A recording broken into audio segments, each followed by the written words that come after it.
Hi, I'm Lee Dorn of the Competitive Enterprise Institute, And I'm Myron Ebell of the Competitive Enterprise Institute. and we're here today as citizen reporters to ask environmentalists of what they think about the CRU emails. To comment on the Climategate scandal emails, do you care to comment on the CRU emails?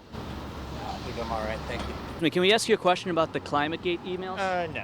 We'd like to get an environmentalist perspective on the Climategate emails. Excuse me. To talk to us?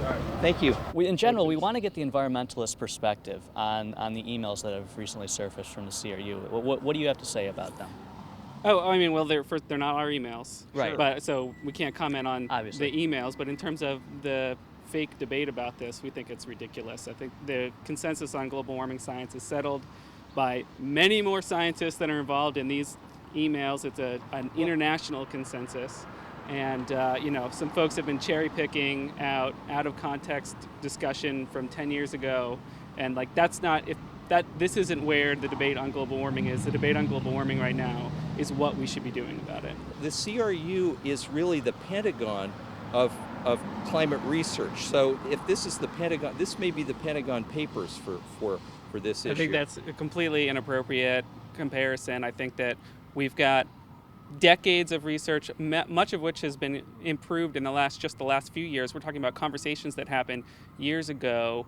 And again, once the information was public, we're talking about peer-reviewed information that was settled. Well, could I ask you another question? What I want to know Please go ahead. is what is the argument here that we shouldn't be doing anything about global warming? Because that is definitely the conclusion that scientists have reached around the country, around the world, and we need to take action now. Well, I think that's a good answer, but let Do me you agree? Let me follow up by asking you about a recent email from Kevin Trenberth of the National Center for Atmospheric Research, and one of the really key people in the IPCC, a lead author and one of the real central characters. Kevin Trenberth, in one of the recent emails just a month or two ago, said, "I think we need to be very embarrassed about the lack of warming for the last decade and the fact that we don't have an explanation for it."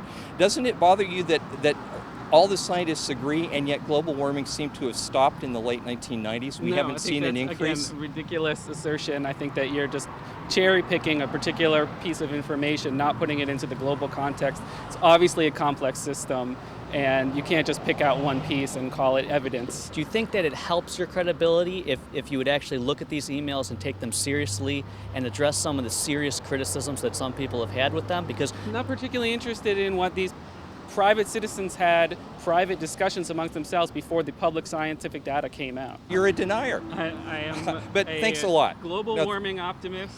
I believe that we'll be able to solve this problem, and I think the solutions will help us.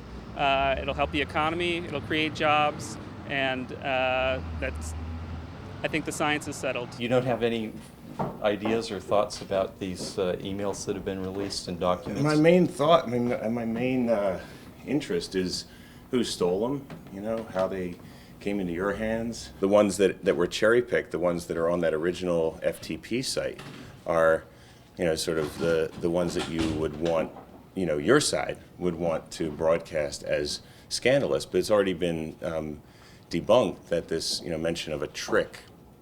It's not a trick. It's a mathematical solution. It's a solution to quote, a hide problem. the decline. No. No. That's what the email says, hide the decline. Well, the trick is adding to the historical record a more current material record from the instrumentation. Because the decline in the proxy records. We're not going to hash out. I'm not going to hash out for your TV show. The global warming is real. All right, dude, you're wrong. We're right, and I don't care where you go with this, but you're wrong. But it looks like now a lot of the evidence on your side is phony. Phil Jones, Michael Mann, Ben Sander, Kevin Trenberth, Gavin Schmidt, these are not people who are not central to the promoting global warming alarmism. These are people right in the middle of it. They are the people that you rely on. They have fabricated data. Well, read the emails. I mean, look. They say things like, well, we've got to hide the decline. We've got to figure out how to explain why it hasn't been warming for the last 10 years. What you see in these emails is some measure of, this interchange between scientists where they're debating data. I don't care, I don't honestly care what they do as long as we come out with the right conclusions, and the right conclusions are the science that drives policy. And are you in denial about this? No, not at Okay, all. okay. I'm very That's curious good. about it. That's I mean, good. it's been a revelation to see all this email, and I haven't read through it all, but you know, we'll see what happens. I'm sure there will be investigations. I'm sure there are investigations ongoing right now in the UK onto who hacked the computers, or who the whistleblower was, or if this information breaches any national security, because there are you know, government scientists involved. I think this thing is going to play out for many years. I don't think that there's any concern about whether these are upending our notions that climate change is already occurring. Of course, we know that there's an established scientific consensus that climate change is occurring. The Nobel Prize-winning Intergovernmental Panel on Climate Change has concluded that, and I don't think anything in these emails suggests otherwise. So I don't see this as a terribly important news event in itself. I think there's some ethics of individual scientists I might have issue with or take issue with, but in general, I'm not at all terribly interested in these emails. And have you had a chance to actually go through and read the emails? You know, I have read a few of them, particularly those that have been reported by Reuters and some other news agencies, but I haven't had the time to go through and document every single one of these emails now. We need to figure out a way to explain the fact that the world hasn't been warming for the last decade. Now, how can global warming be going forward if the world hasn't been warming for the past decade? Right, I think, do you have that email on you, Mr. Trenbert's email?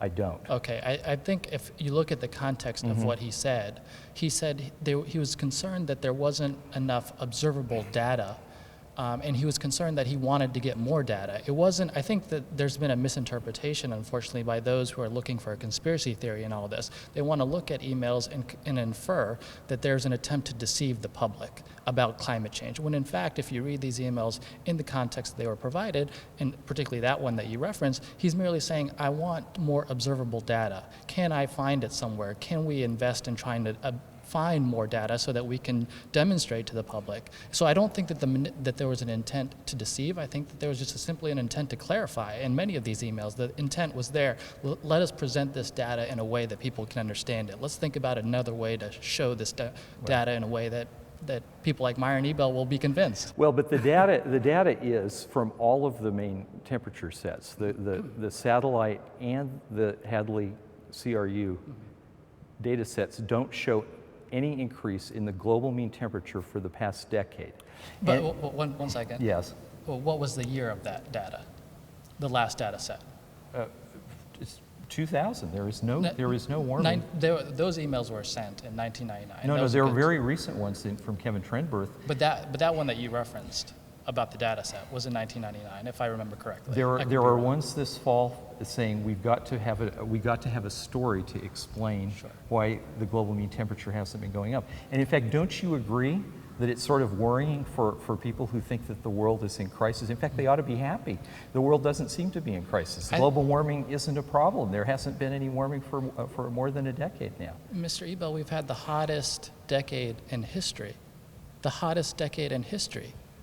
This past decade. Do you really believe that? Absolutely. Jim Hansen had to take it back for the U.S. record this summer. Absolutely. He had to say, sorry, I was wrong. It wasn't the warmest decade. It was the 1930s. Not only is it the hottest decade in history, which the data sets demonstrate and prove, you've got Arctic ice sheets melting, Arctic ice caps melting. You've got it going on in Greenland and Antarctica. We've got the species of the polar bear, and we've got the drought and the wildfires in Australia. We've got sea levels rising. All of these are observable and predicted by the IPCC reports. Have you looked at sea level rise? There is no sea level rise in the last several years. There is none in the last several years. Look, if this is the warmest decade in history, but we see quite a lot of evidence that the people at the CRU, led by Phil Jones, didn't know what they were doing, or they were intentionally manipulating the data. There are all kinds of documents in this treasure trove of leaked emails and documents. There are all kinds of documents to show that they were either intentionally manipulating the data, or they didn't know what they were doing when dealing with the data. So I think that this whole temperature record going back to about 1850 is very suspect, don't you? Don't you think it should be investigated to find out if that temperature record is accurate, or whether we can't believe it anymore? Because Phil Jones has already said that he's deleted or destroyed the data, right? The underlying raw data no longer exists. Mr. Ebel, I think, I have a concern with people who believe in conspiracy theories. I see the Glenn Beckization of the Republican Party, of conservatives, that you want to grab hold of the nearest conspiracy theory to justify things that you already believe. So if you are prone to believing that climate change doesn't exist, you're grasping for emails to make that point. I think if you read these emails with the intent in which they were written, there was no intent to deceive. There was no intent to manipulate. The emails there was no intent to suppress science that didn't agree with them, to try to lean on journal editors not to publish papers they didn't agree with, to try to get editors fired, to try to arrange peer review so that articles wouldn't be agreed to. You do agree that that looks like a conspiracy. And I mean, I'm not a conspiracy theorist, but that looks to me like a conspiracy. I said at the outset that there were some of the ethics of these people who are put into question, individual people. And I think that to the extent that there were efforts to suppress those with whom they had disagreements about their views and to freeze them out and to isolate them, I think that those types of ethics need to be questioned, and it, I think, goes to the direct ethics of those individuals. But as it pertains to the issue of climate change, we've got so much observable data, we've got so much going on, and yet you want to grab hold of that conspiracy theory. We can agree or disagree about that. Okay, right. fine. Sure, fair enough. But let me say, you do agree, though, that the personal ethics problems, you think that, I think we might agree on this. There really needs to be an investigation of some of these people and what they were up to, don't you think? Well, what kind of investigation are you looking for exactly? The idea of trying to manipulate peer-reviewed literature, the things that you refer to as personal ethics problems. Don't you think that that ought to actually be investigated? I don't mind this is looking government into money. This is federal money as well. I don't as mind looking into that, as money. long as you and I can agree that the issue of climate change is settled. Oh no, we can't agree. Okay. I think it's settled, but I think it's settled that global warming is not a very big problem. I think that's where it's settled.